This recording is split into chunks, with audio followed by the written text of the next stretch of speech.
Hey loves, welcome or welcome back to my YouTube channel, and in today's video I'll be making this cute crop top you see on the screen. I saw this online and I thought it would be cute and fun to make, so I've decided to share this tutorial with you. And if this is something you would like to make, then let's get right into today's video. I will start by marking a horizontal line, and on this line I would mark 7 inches, which is half of my shoulder measurement. I would then mark 3 inches as my neck width. From the shoulder line, I would mark my shoulder to bust measurement and square a line across. And again, measure my shoulder to waist and also square a line across.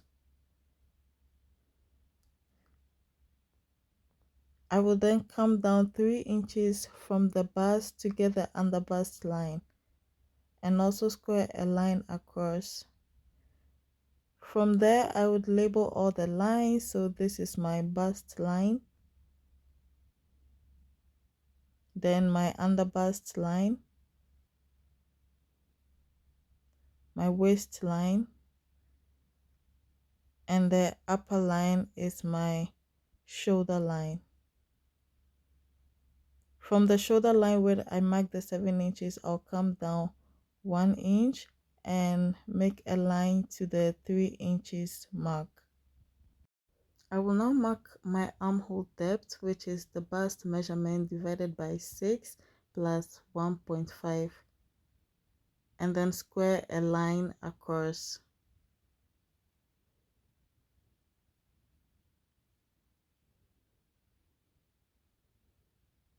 Then I will mark half of my shoulder measurement from the center front and make a vertical line from the shoulder line to the new line and label it the upper bust line or chest line.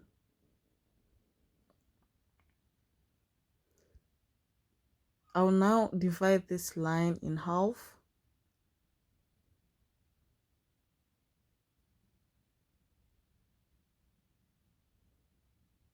and go in 1 inch and then draw the armhole through the 1 inch mark, connecting the point from the shoulder line and then through the upper bust line or chest line. From there, I would mark my nipple to nipple measurement, and mine is 4, that is 8 divided by 2. And then from there, I would mark a straight line like you see through all the lines. From the under bust line, I will make a half circle using my bust to under bust measurement, which is 3 inches. So I'll mark it all around there. Like I said, a half circle. If it was a full circle, then I will stand the marks up there. So I'll use my curve to connect the lines to form the half circle. And then now I will come down from the bust line at the center front, and this will help me achieve the sweetheart neckline. Now I will go up 2 inches from the bust line, and it can be more or less depending on how much bust you want to show, and from there connect the mark to the curve down to the 1 inch drop at the center front. Now on the chest line, I will come down 1 inch and square a line across, and then connect the other side of the curve to the line.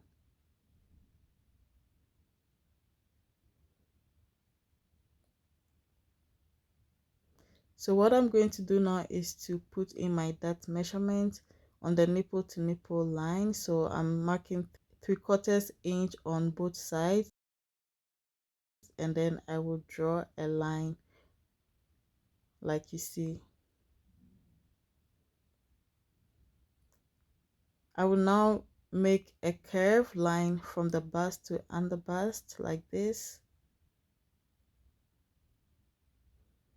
and then on the curve up here I would mark 1/2 inch on both sides and also connect it with a curve to the bust point.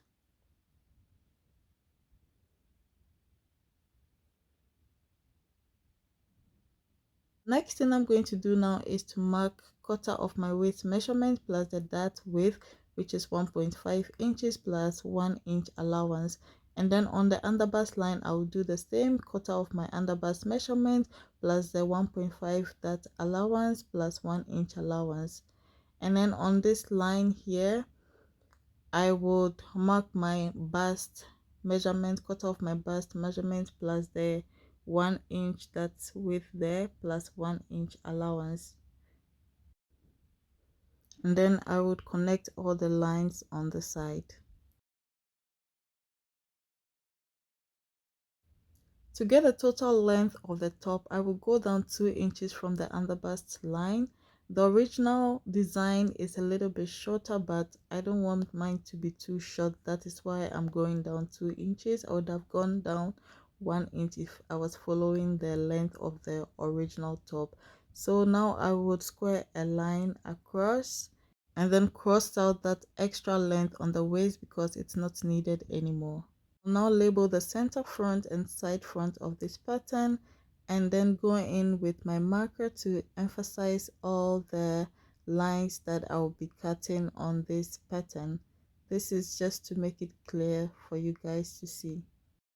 I would now add half an inch on the upper part of the pattern, that is for the stitching allowance.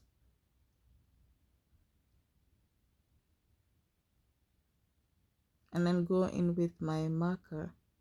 I would also add half an inch on the waistline, that will also serve as a stitching allowance. Once that is done, I would now cut out the pattern.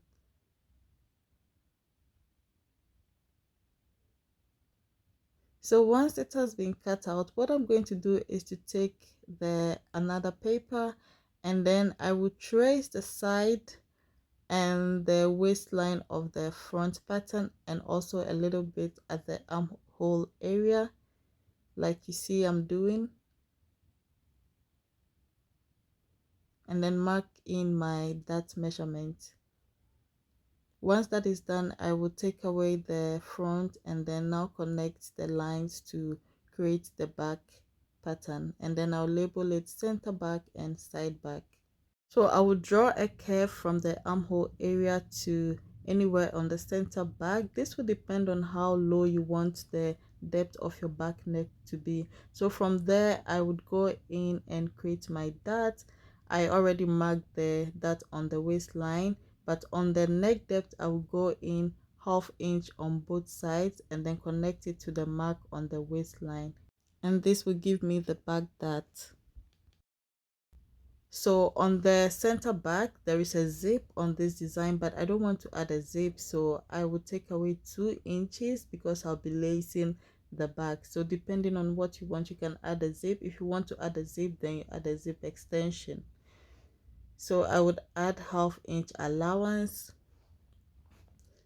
and then what I'm going to do is to close the dart because I don't want to be sewing the dart on the fabric itself. So I will just close it here, and then there would be no need to sew a dart on the fabric.